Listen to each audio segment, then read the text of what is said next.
কোটা আন্দোলন ঘিরে দেশব্যাপী ফুঁসে উঠেছে ছাত্র জনতা। পরিস্থিতি এই পর্যায়ে নিয়ে আসার জন্য অনেকেই সরকারকে দায়ী করছেন। শিক্ষার্থীদের সঙ্গে সুর মিলিয়ে কথা বলছেন শিক্ষক, চিকিৎসক সহ পেশাজীবীদের একটি বড় অংশ। তবে অবাক করা বিষয় হলো, আন্দোলনকে সমর্থন দিয়ে নিজের মতামত জানাতে গিয়ে সরকারকে নিষ্ঠুরতম স্বৈরাচার বলে আখ্যা দিলেন পুলিশের এক অতিরিক্ত উপমহাপরিদর্শক। সারা দেশে ছড়িয়ে পড়া আন্দোলন দমানোর জন্য পুলিশ বাহিনীকে গণমানুষের শত্রুতে পরিণত করা হয়েছে বলে মন্তব্য করেছেন পুলিশের অতিরিক্ত উপমহাপরিদর্শক মোহাম্মদ মনিরুজ্জামান টুকু।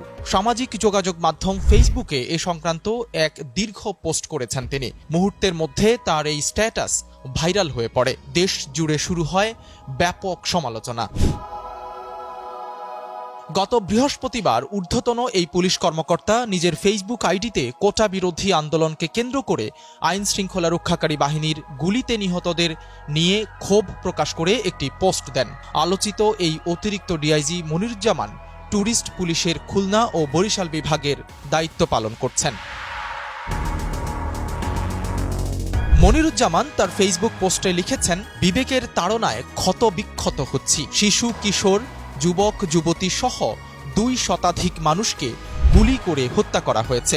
এই হত্যাকারীরা হলো বাংলাদেশের আইন শৃঙ্খলা রক্ষাকারী বাহিনীর সদস্য, যাদের জীবিকা চলে জনগণের ট্যাক্সের টাকায়। আইন শৃঙ্খলা রক্ষাকারী বাহিনীর একজন সদস্য হিসেবে নিজেকে বড় অপরাধী মনে হচ্ছে। লজ্জিত ও অপমানিত বোধ করছি। পুলিশের অতিরিক্ত উপমহাপরিদর্শক মোহাম্মদ মনিরুজ্জামান টুকু আরও বলেন, শত বছরের ইতিহাসে পৃথিবীর কোনো নিষ্ঠুরতম স্বৈরাচারী সরকারের আদেশে মাত্র 2-3 দিনের মধ্যে এত শিক্ষার্থীকে হত্যা করার নজির নেই। কি অমানবিক আর বিবেকহীনদের দেশে বসবাস করছি। এত বড় নৃশংস হত্যাকাণ্ডের দায় নিয়ে এখন পর্যন্ত সরকারের কোনো মন্ত্রী, প্রতিমন্ত্রী, আইন শৃঙ্খলা রক্ষাকারী বাহিনীর কোনো পদস্থ কর্মকর্তা পদত্যাগ করেননি। অথচ এরা নিজেদের ক্ষমতা ও সীমাহীন দুর্নীতির স্বার্থে পুলিশকে রাজনৈতিক হাতিয়ার হিসেবে ব্যবহার করছে।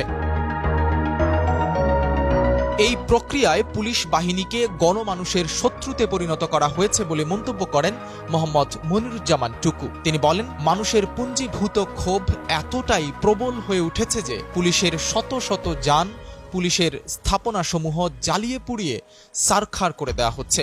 পুলিশকে হত্যা করে ঝুলিয়ে রাখা হচ্ছে। ঘরে বাইরে সর্বত্র পুলিশ আজ ঘৃণার পাত্র। পুলিশের এত বড় পদে থেকেও সরকারের বিরুদ্ধে এমন তীব্র সমালোচনায় হতবাক হয়েছেন সবাই। তবে এ নিয়ে কোনো অস্বস্তিতে ভুগছেন না পুলিশের অতিরিক্ত উপমহাপরিদর্শক মোহাম্মদ মনিরুজ্জামান টুকু। কালের কণ্ঠের কাছে অকপটেই স্বীকার করেছেন তার এই স্ট্যাটাসের কথা। এটা আমি করছি। হ্যাঁ, পোস্ট করছি, তাতে কি সমস্যা কি? আমি কোনো মন্তব্য করব না। আমি করছি, যেটা লেখা লেখেন দেখছি।